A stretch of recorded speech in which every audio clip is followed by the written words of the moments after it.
the actual bad guy lose. Because sometimes the people who know how to fight are bullies because they know how to fight and they know that other people don't know how to fight. So then they mess with people, they play with people, and then someone finally stands up to them, and you hate to see the person in the right lose. It's heartbreaking. But then, every once in a while, somebody will just be the worst. Truly. To where we're all thinking. It's like a group think of like, man, if only someone would beat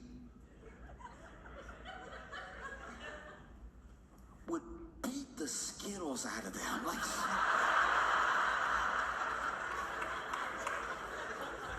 and so sure enough, this dude got into another dude, and then they lock up, right? And he got behind this dude because at first it was just a lot of like grabbing because neither one of them, it looked like they didn't know what they wanted to do, and they were punching, but it was mostly they were too close and stuff. And then finally, the dude that everyone had prayed for to show up, he gets behind this jerk, and this dude chokes him out, right? And as he's choking him out, you can see the panic.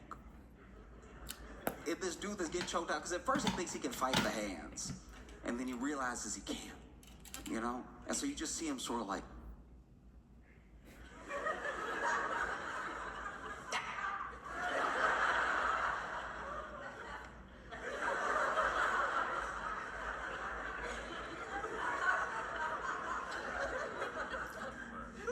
and I'm not gonna lie, I actually appreciate this about him because in his like last couple moments before the guy like had him unconscious and laid him down, he looked around at all of us.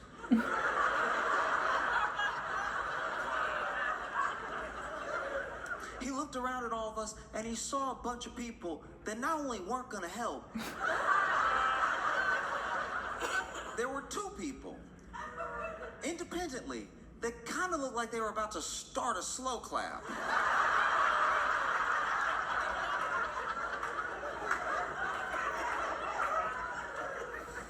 And so as he was like going out, kinda, you know, one last ditch effort to let us know how he felt, he was like,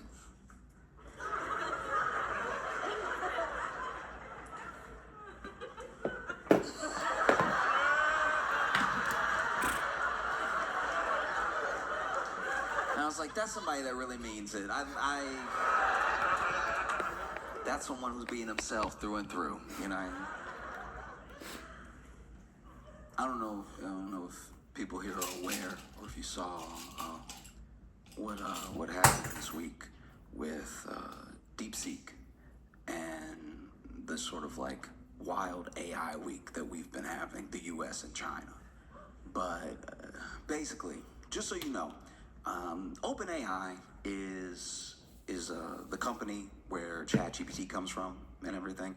A lot of people use ChatGPT now to do what people are supposed to do. It's just true. It's like, you know, there's all these things of like people trying to use AI to find AI so that way when you check a kid's homework and it's like really good, you're like, okay, you're actually smart. You didn't just get the AI to do all your work, right? And then even people amongst ourselves, even in emails and stuff, we'll have, you know, we're used to having spell check, but now there'll be a whole like AI extension that will just read your email and be like, say it like this, it'll be more professional, to the point where it's like not you typing the email. And out of nowhere, DeepSeek drops another version of it, and it's so much better than the AI that we've been using. And it's open source, which means anybody can use it. And it is terrifying to Silicon Valley because overnight, the model that they've created, where they'll charge us a small fee to use the AI that they've been building, and they'll charge us a much bigger fee to use a version of AI that's more, I guess it's too easy to say more intelligent, but like more generative, right? So they had this this personal assistant AI that they wanted to charge people like $2,000 a month for and everything. And then this DeepSeek thing drops, and it is so good that it sort of washes a lot of those plans, right? And the stock market lost $1 trillion of value. And it got some of it back. Don't get me wrong. Plenty of people bought the dip, but for $1 trillion to be lost and most people not notice means that a few people have all the money. Like it's like we weren't freaking out. We weren't freaking out at all. They were freaking out, and by they I mean like 12 people were freaking out because that was their money. That's so bad when you can lose $1 trillion and most people are like, oh, that didn't affect me at all. That's $1 trillion. That's crazy. And they lost it because DeepSeek is so, it's not just good. It's so far ahead. And the US thought it was so far ahead of what anybody could do. And then China drops it, you know, for free. And apparently it's like 30 times cheaper to use, and the numbers are here and there, but some people say it's 10 times better than OpenAI, 10 times better than ChatGPT and stuff like that. And it is genuinely harrowing, because as an American, trying to drop it for free does low-key feel like an attack. You know, I'm just saying, it's hard to feel bad for OpenAI. It just is, because not even because they charge. It's a business. They charge a little bit. They charge a lot when they feel like it's worth a lot and everything. It's more just how AI learned, because AI learned from us. So why are you charging us? AI learned from the internet as it stands. Copyright materials, people have already sued. They've sued to be like, I'm an artist. It takes me months to come up with this beautiful painting, and now it's been stolen, ripped off the internet to be used to feed into this AI so the AI can copy my work without me ever being given royalties, acknowledged, any of that stuff, right? And that's how they built it. It's literally built off the backs of people. And so when it dropped, people were super excited. They were like, this is crazy. It could write a whole movie script in like 2 minutes. And it wasn't good, but it was fast. And at the time, fast was impressive. And so people were more than impressed. They're like, we got to get in on this, you know? Studio execs were like, part of what the strike was about was the fact that they would love to fire all the writers, use this thing, you know? And so it's hard to feel bad for them. When DeepSeek drops and you have all of these people saying, you've ripped this off the internet, you've stolen from me. And when DeepSeek dropped, it was just so much like OpenAI got the Skittles slapped out of it. Like, it just, the way that they...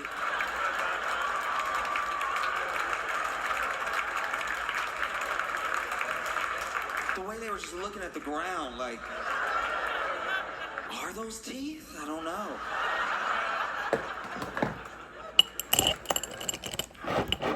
And I don't know. Some people go back and forth about how terrified they are of AI, what AI is going to do, and everything. I'm not necessarily scared of AI.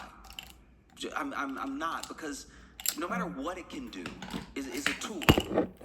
And the scary thing about tools is just people.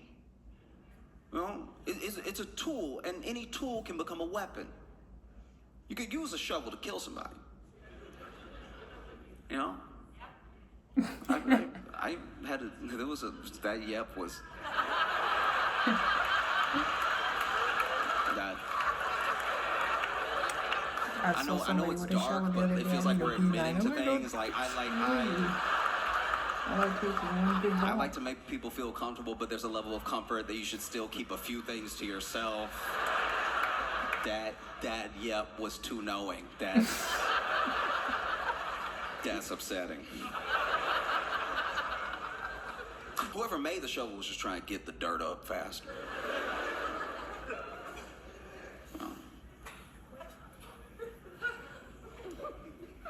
The first person killed with the shovel was probably just like, I'm going as fast as I can. You know?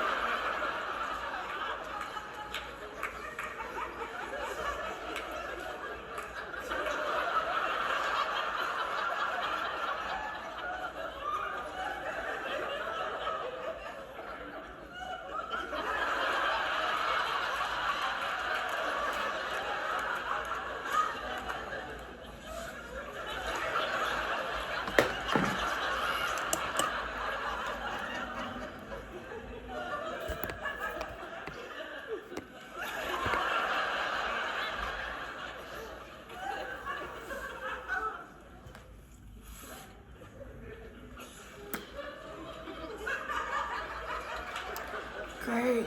It's something, man. Shuffle.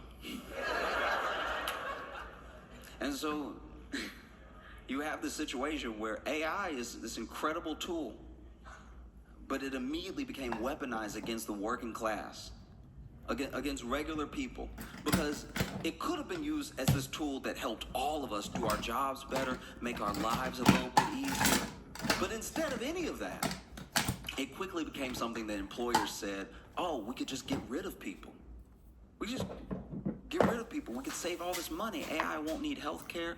AI won't complain about hours or anything like that. AI won't ask for specific shifts, you know? And so it immediately became a weapon. And that's why you see people genuinely not care. They don't care that DeepSeek dropped and now OpenAI doesn't know what to do. Well, why are we supposed to care? We're just bystanders watching this jerk get choked out. We had like almost hoped it would happen. We were like, is anybody gonna stop him from stealing everybody's stuff? And then he's looking around like, ah. And then DeepSeek comes out of nowhere, just cinches up the choke, and now you see OpenAI.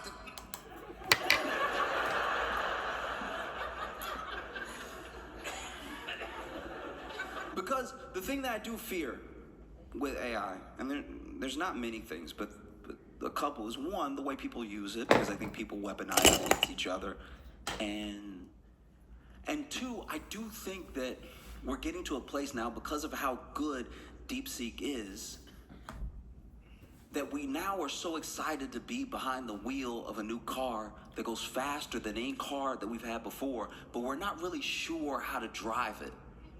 We don't know how fast we should really go. And so now we've hit the gas to the point where we're going 240 miles an hour, but we're driving along the side of a cliff. No, you gotta be very careful with your turns. And we're just so excited to be behind the wheel that we might go off the cliff at any moment. Because DeepSeek is, I wish that I had the acumen to describe it, because some people say the reports are overblown and some people say that it's not as good. But just to give you the best gist as I understand it, is that OpenAI has taken all this time and billions of dollars to get to where it is, right? So we're right here. DeepSeek, which was the side project of this team in China, got past them with like apparently $6 million. So billions here, 6 million here, much better with old hardware, because we control the chips. So we send the chips to other countries that they can work on the AI or not. And we sent less chips to China and older chips to China to keep China behind us. So the idea that they could get further than us with old chips is terrifying if your whole plan was to stay ahead, you know? And so now OpenAI is coming out being like, DeepSeek only got this good because they stole from us. And then every artist, every writer, every creative was like, oh, they stole from you? Oh no, what does that feel like? Theft. What does that feel like when someone steals your work that you worked on for years, really? So some people see DeepSeek as this Robin Hood. It's open source. So now there are people building off of what China has done. And so that might actually be the way that the US falls behind, not just because this thing is better, because another better thing's gonna come, it's gonna come. I'm not trying to be, that's wild. I know everyone can't hear everybody, but someone said so much better, like DeepSeek was dating them now. Like, it's just... That's wild.